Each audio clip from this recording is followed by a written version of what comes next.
북한이 어젯밤 열병식을 개최했는데요. 이와 관련해서 전문가와 더 자세한 이야기 나눠보겠습니다. 신인균 자주국방 네트워크 대표 전화 연결돼 있습니다. 신 대표님 안녕하세요.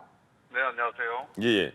북한이 열병식을 몇 년 전부터 심야에 하는데 시간은 조금씩 달랐던 것 같습니다. 어제는 저녁 8시에 했다고 전해지고 있는데 이 시간을 왜 선택했을까요?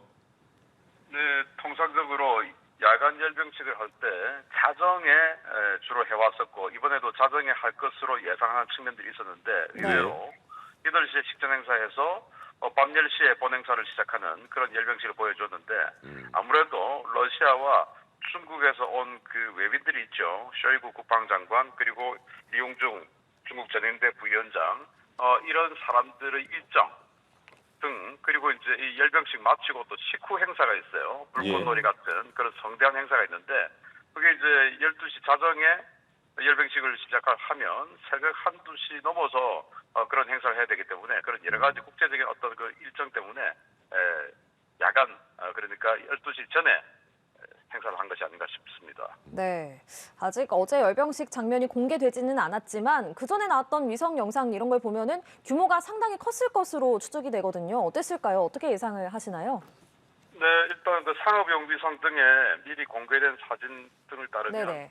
ICBM이죠. 화성 18형 같은 그런 대형 ICBM이 최소 5기 이상 등장을 했을 것으로 판단이 되고 그리고 이제 러시아와 중국의 대표단을 초청을 한 상황이기 때문에 70년 전과 달라진 북한의 군사적 위상 뭐 이런 것들을 과시하려는 의도가 있겠죠. 따라서 중국과 러시아도 핵 보유국이고 북한도 핵 보유국이다. 그래서 우리는 이제 동등한 입장이다라는 그런 그 위상을 과시하기 위해서 중국과 러시아가 가지고 있는 대륙간 탄도미사일, 북한의 화성 18형, 그리고 또 여러 가지 핵 어떤 그 투발 무기 이런 것들을 보여줬을 것으로 판단합니다. 네.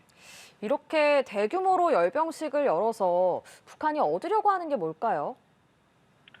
대규모 열병식을 통해서 어떤 경제적 손실은 있겠지만 70년 전에 이 6.25 전쟁을 할 때 김일성이 모스크바로 찾아가서 스탈린에게 조아렸죠. 전쟁을 허락해달라고. 그리고 전쟁을 허락받고 지원받기로 하고 전쟁을 했고 또 지금 중국 대표단 왔지만 거의 뭐 6.25 전쟁은 후반부 한 2년여는 북한군은 빠지고 거의 중공군과 우리 그 유엔군, 한국군 유엔군과의 전쟁 아니었겠습니까?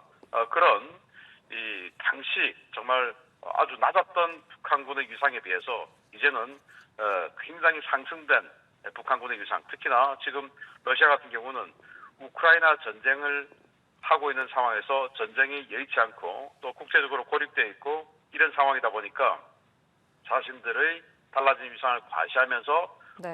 혹시나 또 러시아에게 우리 이 정도 능력이 되니까 여기서 지원받고 싶은 거 구매하고 싶은 게 있으면 이야기하라라는 그런 측면도 있지 않나 생각합니다. 네. 예.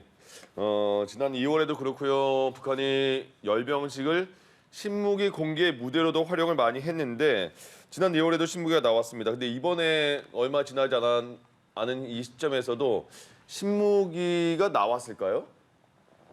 네, 지금 그동안 북한이 도발을 한, 즉 발사를 한 그런 무기들을 우리가 상상을 해보면 이번에 이러한 무기들이 나왔을 수도 있겠다라고 생각되는 게 뭐 화성 18형 같은 경우는 보여줬지만 예. 그 화살 1, 화살 2 같은 그런 핵 탑재 순항 미사일 그리고 해일이라고 하는 핵 탑재 어뢰죠.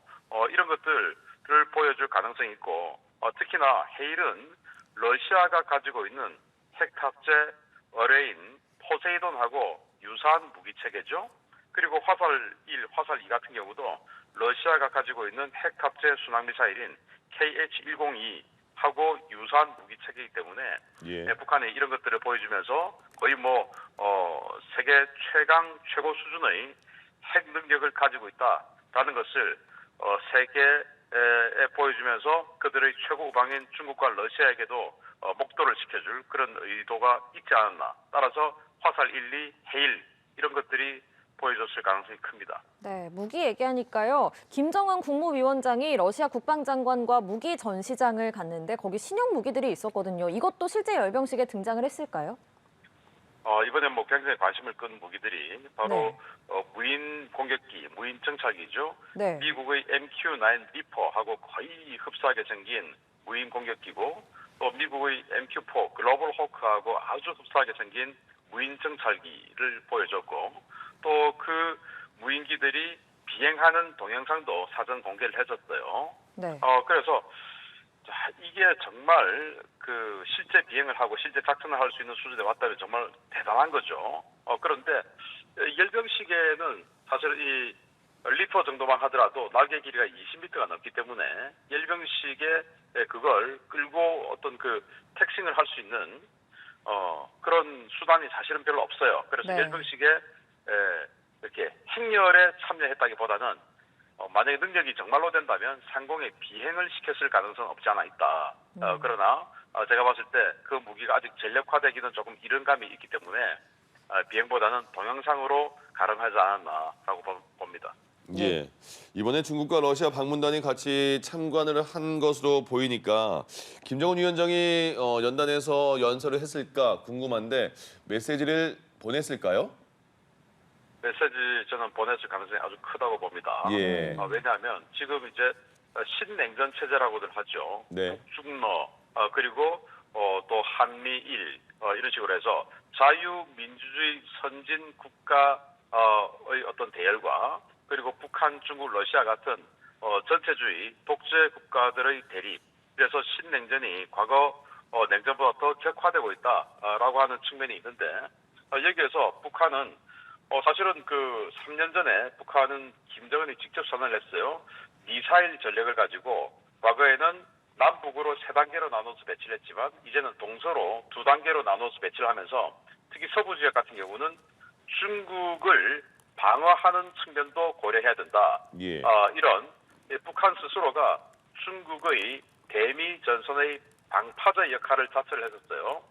그런 능력이 있다라는 것들을 보여주면서 그런 의지를 김정은이 직접 과시할 측면이 크고 예. 또 지금 거의 뭐 미국의 대리전일 수도 있다라고 보는 우크라이나 전쟁이 러시아가 하고 있지 않습니까? 예. 그런 상황에서 러시아가 가장 지금 그 필요로 하는 탄약류라든지 그리고 소화기라든지 이런 것들에 대해서 자신들은 충분히 기여할 의지가 또 능력이 된다라는 그런 북중러 협력의 중요한 축이다라는 것을 네. 과시할 그런 가능성이 있습니다. 네, 연설을 했을 가능성이 크다고 말씀을 해주셨고 메시지 내용까지 예측을 해주셨는데 김정은 국무위원장의 딸 김주애가 이번에도 같이 등장을 했을까요?